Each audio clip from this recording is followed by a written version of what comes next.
ಇನ್ನೊಂದು ಕಡೆ ಭಾರತ ಮತ್ತು ಪಾಕಿಸ್ತಾನದ ಮಧ್ಯೆ ಉದ್ವಿಗ್ನತೆ ಹೆಚ್ಚಾಗ್ತಾ ಇದ್ದಂಗೆ ರಕ್ಷಣಾ ಸಚಿವ ರಾಜನಾಥ್ ಸಿಂಗ್ ಇವತ್ತು ಸಾಲು ಮೀಟಿಂಗ್ಗಳನ್ನು ನಡೆಸುತ್ತಿದ್ದಾರೆ. ಭಾರತದ ರಕ್ಷಣಾ ಸಚಿವ ರಾಜನಾಥ್ ಸಿಂಗ್ ಅವರ ಮ್ಯಾರಥಾನ್ ಮೀಟಿಂಗ್ ಇವತ್ತು ನಿಗದಿಯಾಗಿದೆ. ರಕ್ಷಣಾ ಸಚಿವ Rajnath Singh CDS chief of defence staff ಮತ್ತು 3 ಸೇನೆಗಳ ಮುಖ್ಯಸ್ಥರ ಜೊತೆಗೆ ಮೀಟಿಂಗ್ ಅನ್ನು ನಡೆಸುತ್ತಾರೆ.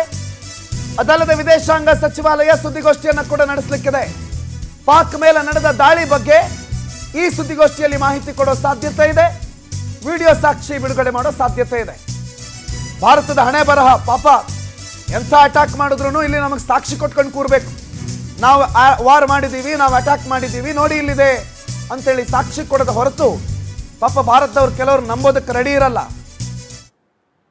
ಭಾರತದ ಹಣೆ ಬರಹ ಇದು ಅಂತ ನಾನು ಆಗಲೇ ಹೇಳ್ತಿದ್ದೆ. ಯಾಕಂದ್ರೆ ಇಂಥ ದಾಳಿ ಮಾಡಿದಾಗ, ಪಾಕಿಸ್ತಾನವನ್ನು ಇಷ್ಟರ ಮಟ್ಟಿಗೆ ಹಿಮ್ಮೆಟ್ಟಿಸಿದಾಗ, ಪಾಕಿಸ್ತಾನದ ಒಂದೇ ಒಂದು ಡ್ರೋನ್ಗಳು ಒಳಗಡೆ ಬರದೇ ಇರೋ ಹಾಗೆ ತಡಿತಾ ಇರುವಾಗ ಕೆಲವರು ಸಾಕ್ಷಿ ಕೇಳ್ತಾರೆ. ಪ್ರೂಫ್ ಏನಿದೆ, ನೀವು ದಾಳಿ ಮಾಡಿದ್ದೀರಿ ಅನ್ನೋದಕ್ಕೆ ಏನು ಪ್ರೂಫು, ನಿಮ್ದಿದು ವಿಜುವಲ್ಸ್ಗಳೆಲ್ಲ ವಿಡಿಯೋ ಗೇಮ್ ಅಂತ ನಮ್ಗೆ ಅನಿಸುತ್ತೆ ಅಂತ ಹೇಳೋರು ಭಾರತದಲ್ಲಿದ್ದಾರೆ. ಆಶ್ಚರ್ಯ ಪಡಬೇಡಿ ಅಂತದ್ದೆಲ್ಲ ಹೇಳಿದ್ರೆ ಅವ್ರಿಗೆ ಪ್ರೂಫು ಮತ್ತು ಈ ದಾಳಿಯನ್ನ ಖಾತ್ರಿಗೊಳಿಸುವ ಪತ್ರಿಕಾಗೋಷ್ಠಿ ಕೆಲವೇ ಕ್ಷಣಗಳಲ್ಲಿ ನಡೆಯುತ್ತೆ.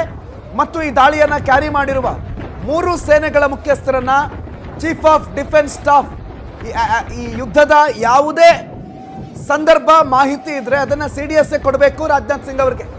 ಸೊ ಅದಿವತ್ತಾಗುತ್ತೆ.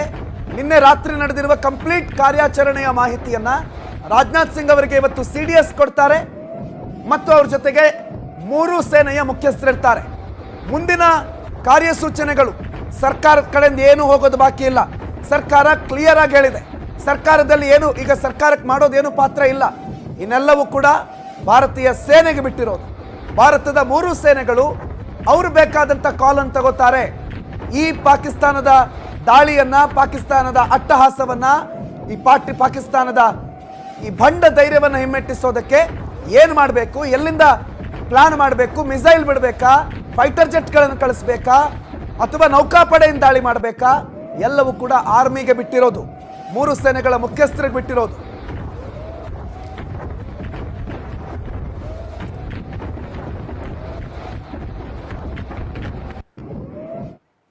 ಕರ್ನಲ್ ಎಜೆ ಭಂಡಾರಿ ಅವರು ನಿವೃತ್ತ ಸೇನಾಧಿಕಾರಿಗಳು ನಮ್ಮ ಜೊತೆಗೆ ಈಗ ನೇರ ಸಂಪರ್ಕದ ಜಾಯ್ನ್ ಆಗಿದ್ದಾರೆ. ಸರ್ ನಮಸ್ಕಾರ, ಕಾರ್ಯಕ್ರಮಕ್ಕೆ ಸ್ವಾಗತ.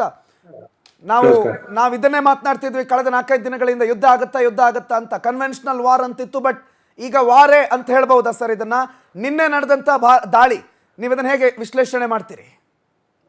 ಅದೇ ನೋಡಿ, ನಾವು ನಮ್ಮ ಕೆಲಸ, ನಾವು ಇದು ಟೆರರಿಸ್ಟ್ ಕ್ಯಾಂಪ್ ಇದೆಲ್ಲ 9 ಜಾಗದಲ್ಲಿ ಹೊಡೆದು ಬಿಟ್ಟು ಕಂಪ್ಲೀಟ್ ಮಾಡಿದ್ರೆ ನಮ್ಮ ಕೆಲಸ ಆಯ್ತು ಅಂತೇಳಿ ನಾವು ಓಪನ್ ಆಗಿ ಡಿಕ್ಲೇರ್ ಮಾಡಿದ್ದೇವೆ, ಲೋಕಕ್ಕೆ ಕಂಪ್ಲೀಟ್ ವಿಶ್ವಕ್ಕೆ ತಿಳಿಸಿದ್ದೇವೆ. ಆದ್ರೆ ಅನ್ಫಾರ್ಚುನೇಟ್ಲಿ 8ಗೆ ಅವರು ಒಂದು 15-16 ಜಾಗಕ್ಕೆ, ನಮ್ಮ ಜಾಗಕ್ಕೆ ಅವರು ಡ್ರೋನ್ ಯೂಸ್ ಮಾಡಿದ್ರು, ಅಟ್ಯಾಕ್ ಮಾಡಿದ್ರು. ಆದ್ರಿಂದ ನಮ್ಮವರು ಮತ್ತೆ ಸಿಂಧೂರ್ ಸೆಕೆಂಡ್ 2 ಸ್ಟಾರ್ಟ್ ಮಾಡಿದ್ರು. ಅದರಿಂದ ನಾವು ಎಕ್ಸ್ಪೆಕ್ಟ್ ಮಾಡಲಿಲ್ಲ. ಅದೇ ಸ್ವಲ್ಪ ಸೆನ್ಸಿಬಲ್ ಇದ್ರೆ ಪಾಕಿಸ್ತಾನ ಈ ವೆಂಚರಿಗೆ ಹೋಗುದಿಲ್ಲ. ಯಾಕಂದ್ರೆ ಒಂದು ಕಡೆಯಲ್ಲಿ ಬಲೂಚಿಸ್ತಾನ, ಈವನ್ POK ಹೇಳಿತು ನಾವು ನಿಮ್ಮ ಒಟ್ಟಿಗೆ ಇಲ್ಲ. ಇದೆಲ್ಲ ಆದ ಮೇಲೆ ನಮ್ಮ ಸಾಮರ್ಥ್ಯವನ್ನು ಗೊತ್ತಿದ್ದು ನನಗೆ ಆಗ್ತದೆ ಸ್ವಲ್ಪ ಈಗ ಮುಂಚಿನ ಆರ್ಮಿ ಚೀಫ್ ಇದ್ದು ಇನ್ಫ್ಲೂಯೆನ್ಸ್ ಜಾಸ್ತಿ ಇರಬೇಕು, ಅವನಿಗೆ ಒಂದು ತೋರಿಸ್ಬೇಕು. ISI ಬೇಸಿಕಲಿ ಅವನು ISI ಚೀಫ್ ಆಗಿದ್ದವನು.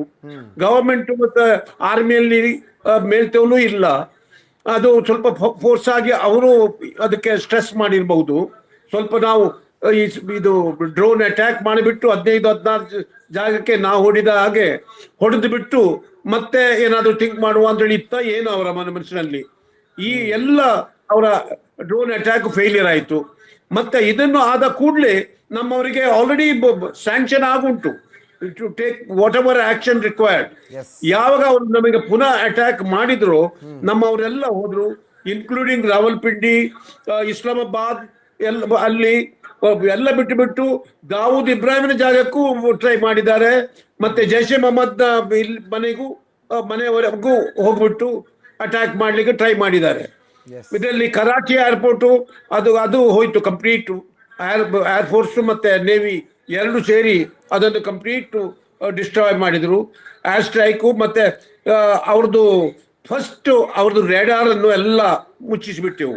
H9 ಚೈನಾದ್ದು, H16. ನಾವು ಇದನ್ನು ಈ H9 H16 ಯೂಸ್ಲೆಸ್ ಅಂತ ಹೇಳಲಿಕ್ಕೆ ಸಾಧ್ಯ ಇಲ್ಲ. ಆಸ್ ನಾವು ಮುಂಚೆ ಹೇಳಿದ ಹಾಗೆ it's the man behind the equipment. Equipment ಎಂಥದೇ ಆಗಲಿ ಅದನ್ನು ಆಪರೇಟ್ ಮಾಡುದು, ಅದರಲ್ಲಿ ಟ್ರೈನಿಂಗ್ ಆಗಿ ಅದನ್ನು ಪ್ರಾಕ್ಟೀಸ್ ಮಾಡುವುದರವರು ಅದರ ಹಿಂದೆ ಇದ್ದ ಮನುಷ್ಯನ ಮೇಲೆ ಅದು ಡಿಪೆಂಡ್ ಆಗ್ತದೆ. Even F16 is not A simple and very childish equipment. F16 is very powerful jet. ಆದ್ರೆ ಅದನ್ನು ಬಿಡುವವರು, ಅದನ್ನು ನಡೆಸುವವರ ಮೇಲೆ ಉಂಟು, ಏರ್ಕ್ರಾಫ್ಟ್ ಅನ್ನು ಪೈಲಟ್ ಮೇಲೆ ಉಂಟು. ಅದರಿಂದ ಇದೆಲ್ಲ ನೋಡಿ ಇದು ಪ್ರೂವ್ ಮಾಡ್ತದೆ man behind the equipment makes lot of difference. ನಾವು ಇಕ್ವಿಪ್ಮೆಂಟ್ ಅನ್ನು ಕಂಪೇರ್ ಮಾಡ್ತೇವೆ, ಈ ಕಂಪ್ಯಾರಿಸನ್ ಅಲ್ಲಿ ಏನು ಪ್ರಯೋಜನ ಇಲ್ಲ. ಇಕ್ವಿಪ್ಮೆಂಟ್ ಬೇಕು ಸಫಿಶಿಯಂಟ್, ಆದ್ರೆ only equipment is not sufficient. ನೋಡಿ, ಲಾಸ್ಟ್ 71 ವಾರ್ನಲ್ಲಿ ನಮ್ಮ ಟ್ಯಾಂಕ್ ಆ pattern tank, American pattern tank ಅನ್ನು ಹೊಡೆದಿದೆ. ಹಾಗಾಗಿ it's the man behind the equipment. Yes sir. Bhandari sir, ನಾನು ನಿಮ್ಮನ್ನು ಮಾತನಾಡಿಸ್ತೀನಿ. ನಮ್ಮ ಜೊತೆಗೆ ಈಗ ಮತ್ತೊಬ್ಬರು ಗೆಸ್ಟ್ ಜಾಯ್ನ್ ಆಗಿದ್ದಾರೆ, ಅರ್ಕೇಶ್ ಕಾಡೇಗೌಡ, ನಿವೃತ್ತ IGP CRPF. ಸರ್ ನಮಸ್ಕಾರ. ನಾವು ಸೇನೆ ಬಗ್ಗೆ ಮಾತಾಡ್ತೀವಿ ಅಥವಾ ಸೇನಾ ಕಾರ್ಯಾಚರಣೆ ಬಗ್ಗೆ ಮಾತಾಡ್ತೀವಿ, ಬಟ್ ಇಂಥ ಸಂದರ್ಭದಲ್ಲಿ CRPF ಅಥವಾ ಗ್ರೌಂಡ್ ನಲ್ಲಿರುವಂತಹ ಪೊಲೀಸ್, ರಿಸರ್ವ್ಡ್ ಪೊಲೀಸ್ ಫೋರ್ಸ್ ಏನಿದೆ, ಅವ್ರ ಕರ್ತವ್ಯ ಏನೇನಿರುತ್ತೆ ಸರ್? ಯಾವ್ಯಾವ ರೀತಿನಲ್ಲಿ ಅವರು ಈ ಯುದ್ಧಕ್ಕೆ ಸಹಕಾರಿ ಆಗ್ತಾರೆ? CRPF ministry of home affairs under ಬರುತ್ತೆ. ಮಿನಿಸ್ಟ್ರಿ ಆಫ್ ಡಿಫೆನ್ಸ್ಗೆ ಹೋಮ್ ಅಫೇರ್ಸ್ ನಿಂದ ಎಲ್ಲಾ ರೀತಿಯ ಸಹಕಾರವನ್ನು ಕೊಡಲಾಗುತ್ತೆ. ಶಾಂತಿಯ ಸಂದರ್ಭದಲ್ಲಿ ಆಂತರಿಕ ಭದ್ರತೆಯನ್ನ ಕಾಪಾಡೋದು CRPF ನ ಮೂಲ ಉದ್ದೇಶ. ಉದಾಹರಣೆಗೆ terrorism, communalism, insurgency, naxalism, mass violence, ಈ ತರಹದ ಸಮಸ್ಯೆಗಳನ್ನ ಹ್ಯಾಂಡಲ್ ಮಾಡೋದಕ್ಕೆ ಲೋಕಲ್ ಪೊಲೀಸ್ ಜೊತೆಯಲ್ಲಿ CRPF ಕೆಲಸ ಮಾಡುತ್ತೆ. ಯುದ್ಧದಂತಹ ಸಂದರ್ಭದಲ್ಲಿ ಆರ್ಮಿ, ನೇವಿ, ಏರ್ ಫೋರ್ಸ್ಗೆ ಸಹಕಾರ ಕೊಡುತ್ತೆ. ಯಾವ ರೀತಿ ಅಂತ ಅಂದ್ರೆ, ಯುದ್ಧ ಕೈದಿಗಳನ್ನ ನೋಡ್ಕೊಳ್ಳೋದು, ವೈಟಲ್ ಇನ್ಸ್ಟಾಲೇಷನ್ಸ್, ಏರ್ಪೋರ್ಟ್ಸ್ ಇರ್ಬೋದು, ನ್ಯೂಕ್ಲಿಯರ್ ಇನ್ಸ್ಟಾಲೇಷನ್ಸ್ ಇರ್ಬೋದು, ಬೇರೆ ಬೇರೆ ತರಹದ ಪ್ರಮುಖ ಸ್ಥಳಗಳನ್ನ ರಕ್ಷಿಸೋದು, ಪ್ರಮುಖ ವ್ಯಕ್ತಿಗಳನ್ನ ರಕ್ಷಿಸೋದು, ಮತ್ತೆ ಇಂಟೆಲಿಜೆನ್ಸ್ ಕಲೆಕ್ಟ್ ಮಾಡಿ ಸೂಕ್ತವಾಗಿ ಆರ್ಮಿ, ಏರ್ ಫೋರ್ಸ್, ನೇವಿಗೆ ಸಪ್ಲೈ ಮಾಡುವಂಥದ್ದು, ಈ ತರಹದ ಕೆಲಸಗಳನ್ನ CRPF ಮಾಡುತ್ತೆ. ಸರ್, ಈ ಝೋನ್ಗಳೆಲ್ಲ ಒಟ್ಟ ಮರ್ಜ್ ಆಗುತ್ತಾ ಸರ್? ಈಗ central, JNK zone, north East zone, southern zone ಅಂತೆಲ್ಲ ನೀವೇನು ಡಿವೈಡ್ ಮಾಡ್ಕೊಂಡಿದ್ದೀರಿ CRPF ಅನ್ನ? ಯುದ್ಧದ ಸಂದರ್ಭ ಬಂದಾಗ ಏನು ಎಲ್ಲ ಒಂದೇ ಕಡೆ ಅಥವಾ ಒನ್ ಪಾಯಿಂಟ್ ಅಲ್ಲಿ ನಿಂತು ಕೆಲಸ ಮಾಡೋ ತರ ಆಗುತ್ತಾ, ಅಥವಾ ಬೇರೆ ಬೇರೆ ಝೋನ್ಗಳಿಗೆ ಇಂಥದ್ದೇ ಕರ್ತವ್ಯ ಅಂತ ಇರುತ್ತಾ? ಇಂಥದೇ ಕರ್ತವ್ಯ ಅಂತೇನಿರಲ್ಲ. ಯಾವ ಝೋನ್ ಇಂದ ಯಾವ ಝೋನ್ಗಾದ್ರೂ ನಮ್ಮನ್ನ ಟ್ರಾನ್ಸ್ಫರ್ ಮಾಡಬಹುದು.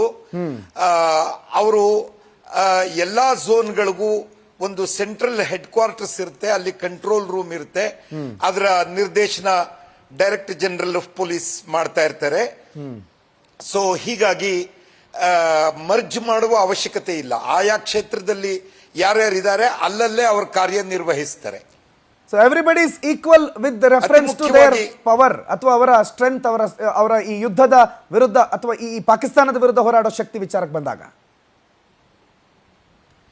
ಪಾಕಿಸ್ತಾನದ ವಿರುದ್ಧ ನೇರವಾಗಿ ಗಡಿಯಲ್ಲಿ ಹೋಗಿ ಮುಖಾಮುಖಿ ಯುದ್ಧದಲ್ಲಿ CRPF ಶಾಮಿಲ್ ಆಗಲ್ಲ.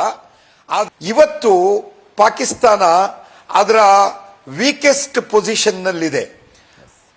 ಪಾಕಿಸ್ತಾನದ ಪ್ರಜೆಗಳು ಈ ಪೊಲಿಟಿಕಲ್ ಅಡ್ಮಿನಿಸ್ಟ್ರೇಟರ್ಸ್, ಮಿಲಿಟರಿ ಅಡ್ಮಿನಿಸ್ಟ್ರೇಟರ್